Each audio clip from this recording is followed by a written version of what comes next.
Bien-aimés frères et sœurs en Christ, bonjour. Bienvenue à l'étude de catéchisme de ce jour.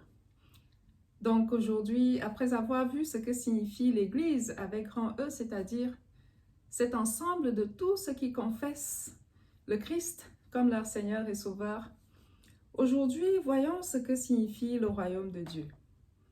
Ce royaume de Dieu que le Seigneur Jésus-Christ prêche dans les évangiles, dans les paraboles, dans les enseignements. Que signifie le royaume de Dieu?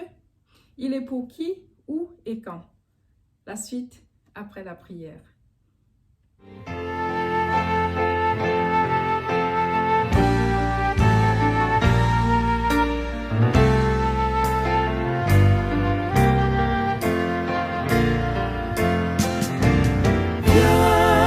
Esprit du Dieu vivant, sois le maître en moi. Viens, Esprit du Dieu vivant, sois le maître en moi.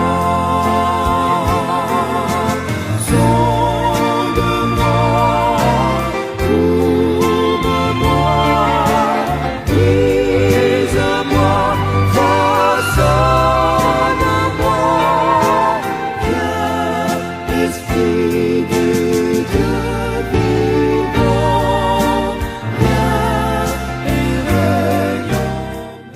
Au nom de Jésus-Christ, Amen. Qu'est-ce que le royaume de Dieu?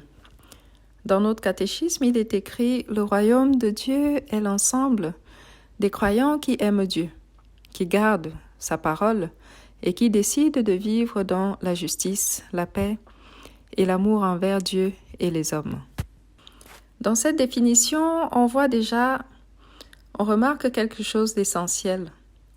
Tout comme on a parlé de la définition de l'Église qui était l'ensemble de tous ceux qui confessent Christ comme leur Seigneur et Sauveur, le royaume de Dieu ici est constitué de tout l'ensemble de ceux qui aiment Dieu et qui vivent selon sa justice, selon son éthique, selon sa paix, selon son amour.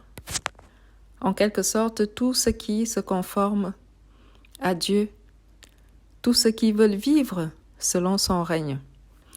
Lorsqu'on parle de royaume, cela présuppose qu'il y a un roi et des sujets, un roi qui règne et des sujets qui suivent, qui le considèrent comme roi et qui vivent selon les normes de cette royauté établie selon les exigences établies dans ce règne.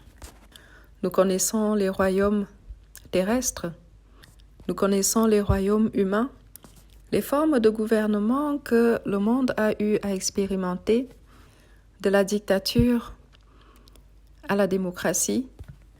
Nous avons pu constater que les sujets ont toujours un sentiment d'injustice, d'incompréhension pour ce qui est de tous ces royaumes humains établis sur terre.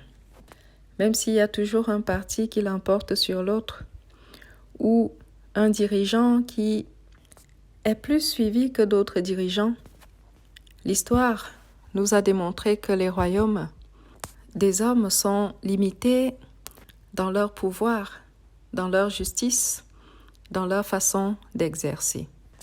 Jésus-Christ parle beaucoup du royaume de Dieu dans sa prédication de la bonne nouvelle. Avant lui, Jean-Baptiste a prêché la repentance car, disait-il, le royaume de Dieu approche.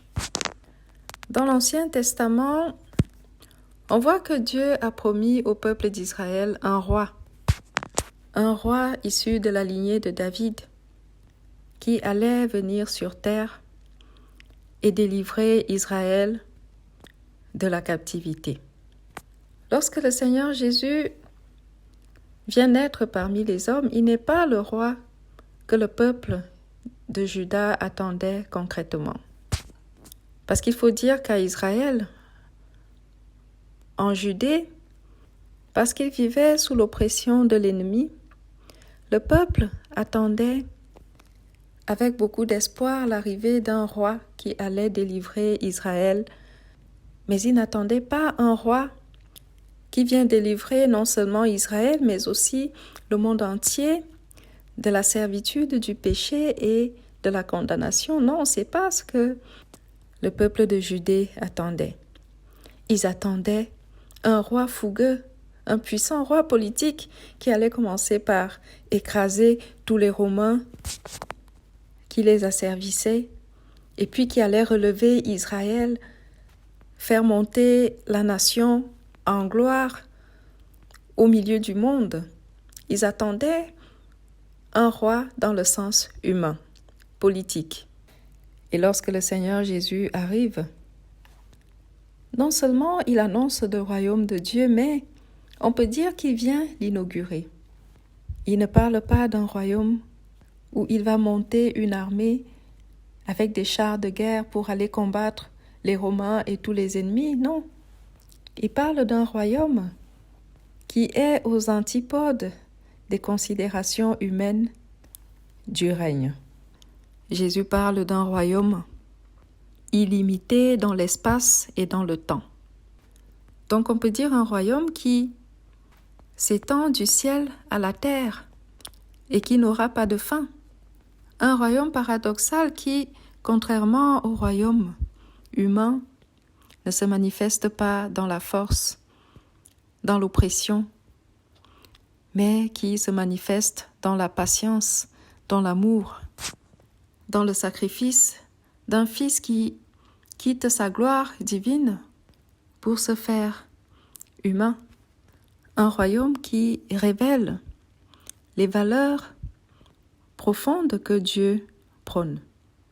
Par exemple, dans son sermon sur la montagne, on peut lire dans Matthieu 5, au verset 3, dans l'une des béatitudes, il dit « Heureux les pauvres en esprit, car le royaume des cieux est à eux. » Un royaume ouvert à tous, mais qui n'accepte pas n'importe qui, car il faut se conformer aux exigences de Dieu pour faire partie de ce royaume.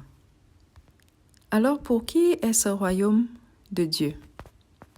Comme nous l'avons dit, parce que Dieu leur a promis un roi qui viendrait les libérer. Le peuple d'Israël, Juda pensait que ce roi qui arrive était destiné à venir les libérer des oppressions terrestres et tout le reste, et les élever comme grande nation. Mais il se trouve que le royaume de Dieu est ouvert à tout le monde. Et ceux qui se croient même enfants légitimes pourraient avoir la surprise d'être expulsés de ce royaume ou de ne même pas y entrer s'ils ne respectent pas la volonté de Dieu. Le Seigneur Jésus le dit dans la parabole des noces du fils d'un roi qu'on peut lire dans Matthieu 22 par exemple, où il dit « Le royaume des cieux est semblable à un roi qui fit des noces pour son fils. » Dans cette parabole, le roi invite ses amis légitimes, mais chacun trouve une excuse pour ne pas accepter l'invitation. Puis le roi décide d'inviter, il envoie ses serviteurs inviter les gens sur les croisées des chemins, sur des rues de la ville. Et voilà comment ceux qui n'étaient pas prévus se retrouvent au banquet du fils du roi. Pour dire que la légitimité d'enfant de Dieu n'est pas acquise. C'est pas parce que on est né à Israël, ni parce que on est chrétien baptisé. Il faut encore pouvoir répondre à l'invitation de Dieu, c'est-à-dire accepter son règne, accepter son éthique de vivre selon ses prescriptions pour faire partie du royaume de Dieu. On peut lire dans Luc 14 que oui, dans ce royaume qui est ouvert à tous, les uns seront acceptés et d'autres exclus s'ils n'ont pas pu se parer des outils nécessaires pour être acceptés dans ce royaume de Dieu. C'est pourquoi, dans la réponse que nous donne le catéchisme, il est écrit que c'est l'ensemble des croyants qui aiment Dieu qui garde sa parole et qui décide de vivre dans la justice, dans sa paix, dans son amour. Ceux-là qui se conforment à la volonté de Dieu. Après, on peut se demander, mais où se trouve ce royaume de Dieu? Parce que lorsque nous lisons les écrits apocalyptiques, nous nous attendons souvent à ce que le royaume de Dieu soit toujours quelque chose qui vient à l'avenir, c'est-à-dire après la mort et la résurrection. Mais la Bible nous fait comprendre que c'est un royaume qui pour nous a été inauguré avec le Christ, pas seulement après la résurrection pour ceux qui auront la grâce de la vie éternelle, mais d'abord tous ceux qui appartiennent au Christ sur terre et décident de vivre selon sa justice pour appartenir à Dieu. Donc le royaume de Dieu est déjà localisé là où Dieu est reconnu, là où il est adoré. Parce que là où il est adoré, là où il est élevé, là où il est servi, c'est là où il règne. Donc Dieu règne pour le chrétien déjà dans ce présent siècle. Et pour ceux qui se conforment à sa volonté, il demeure dans ce règne qui est un règne éternel, qui commence là, en vivant selon la justice de Dieu, et qui va au-delà, c'est-à-dire après la mort et la résurrection, au moment où Christ reviendra prendre les siens. Car ce royaume est illimité dans l'espace et dans le temps. D'ailleurs, le Seigneur Jésus-Christ a dit, après la résurrection, avant son ascension, il dit à ses disciples, « Tout pouvoir m'a été donné dans le ciel et sur la terre. » Donc, en attendant la félicité après la résurrection pour ceux qui resteront constants dans l'amour du Christ et dans l'obéissance, il convient déjà pour le peuple de Dieu de vivre sous son règne en vivant comme des rachetés en Christ dans l'amour et l'obéissance à Dieu. Qu'est-ce que le royaume de Dieu? Le royaume de Dieu est donc cet ensemble des croyants qui aiment Dieu, qui gardent sa parole et qui décident de vivre dans la justice, la paix et l'amour envers Dieu et les hommes. Amen. Voilà, bien-aimés, pour aujourd'hui.